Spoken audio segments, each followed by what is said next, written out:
මගේ නම නෙහාරා. මම ජීවත් වුණේ කොළඹ. මට කියලා හිටියේ මගේ අම්මයි තාත්තයි විතරයි. මට දැන් අවුරුදු 25ක් වෙනවා. මම මේ ගමට ආවේ ගුරුපත් වීමක් ලැබිලා. ගොඩක් ඈත තියෙන දුෂ්කර ගමක් මේක. මං දැන් මේ ගමට ඇවිල්ලා මාස 3-4කට වැඩි. මේ ගමේ ඉන්න ගොඩක් ගුරුවරු ගමේම අය. මමයි තව ගුරුවරු දෙන්නෙකුයි විතරයි පිටින් ආව ගුරුවරු විදිහට මේ ගමේ ඉන්නේ.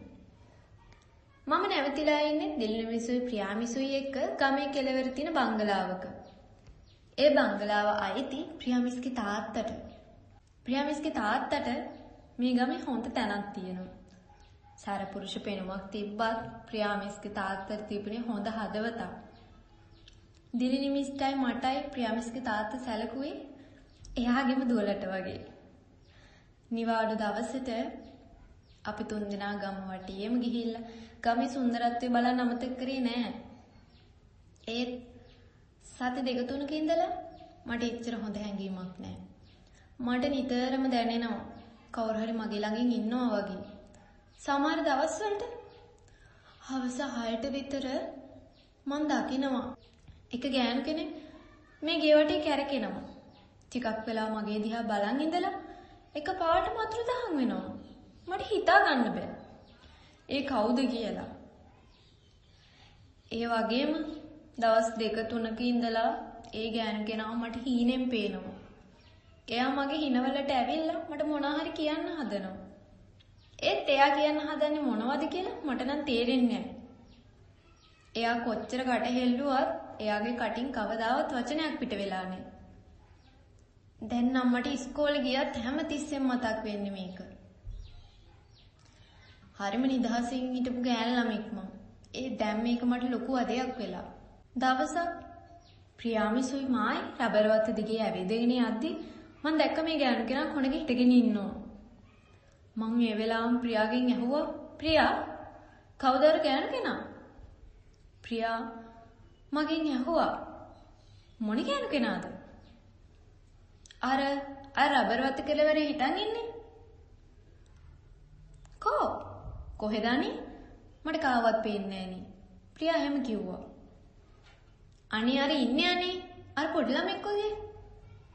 පිස්සුද නෙහාරා? විතර වෙන කවුරුත් නෑ.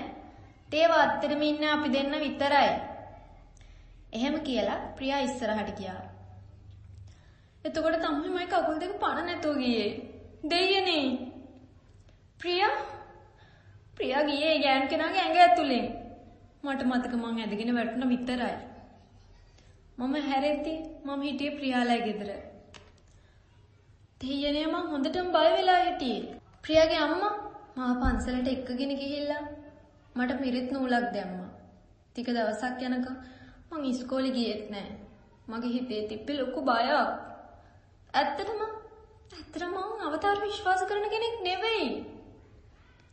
ඒත් මම දැකපු දේවල් ඒව බොරු කියලා හිතන්න මට බැහැ. මේ සිද්ධිය මම ප්‍රියාටයි දිලින්ටත් කිව්වා. එයාලත් පුදුම වුණා. මොකද මම හැමදාම පේන ගෑනු කෙනා ගැන එයාලටත් කියලා තිබ්බේ. ඉතින් ප්‍රියා මට දවසක් මෙහෙම කිව්වා. ගමේ ඉන්නවා විමලසිරි කියලා මාමා කෙනෙක්. ඒ මාමා නම් දන්නවා ඇති මේ කවුද කියලා. අපි යාගෙන් අහමු නෙහාරා. ඇත්තටම මමත් ඒකට ගොඩක් කැමති වුණා. මටත් දැනගන්න ඕනේ කවුද මේ ගෑනු කෙනා? ඇයි යා මගේ පස්සෙන් එන්නේ කියලා. කොහොම හරි ටික දවසක් ගෙවිලා ගිහිල්ලා අපි ගියා විමලසිරි මාමව හම්බෙන්න. ප්‍රියා කියන විදිහට මේ ගමේ කලින් හිටිය මිනිස්සුන්ගේ දැන් ගමට කියලා ඉතුරු වෙලා ඉන්නේ පවුල් 2යි. අනිත් ඔක්කොම අලුතෙන් ගමට පදිංචියට ආව මිනිස්සුලු. විමලසිරි මාමට මේ වෙද්දි අවුරුදු 68ක්. මම හිතන්නේ විමලසිරි මාමා වෙන්නේ නැති මේ ගමේ ජීවත් වෙච්ච වයසක මිනිස්සයා. අපි මිදුලට යද්දිම වත්තේ හිටිය ගෑනු කෙනා අපිව අඳුරගත්තා. ඒ නැන්ද අපිට කිව්වා ගේ ඇතුලෙන් ආයිත් වාඩි වෙන්න කියලා. අපෙන් ඇහුවා අපි ආව කාරණාව මොකක්ද කියලා. ඊට පස්සේ මම නැන්දට ඔක්කොම කිව්වා. මට වෙච්ච භයානක සිද්ධි හැම දෙයක්ම. ඊට පස්සේ නන්ද විමලසිරි මාමට කතා කළා. විමලසිරි මාමා ආවට පස්සේ මම වෙච්ච එකක් නෑර විමලසිරි මාමට කිව්වා. විමලසිරි මාමා අනුකම්පා සහගත බැල්මකින් මන් දිහා බලන් හිටියා. පස්සේ විමලසිරි මාමා මෙන්න මෙහෙම කතාවක් කියන්න ගත්තා. මේ පිහිසුණු ආත්මය ගැන විල්සන් මාමා නිහාරට මොනව කියයිද? අපි ඒක දැනගමු ඊළඟ කොටසේ.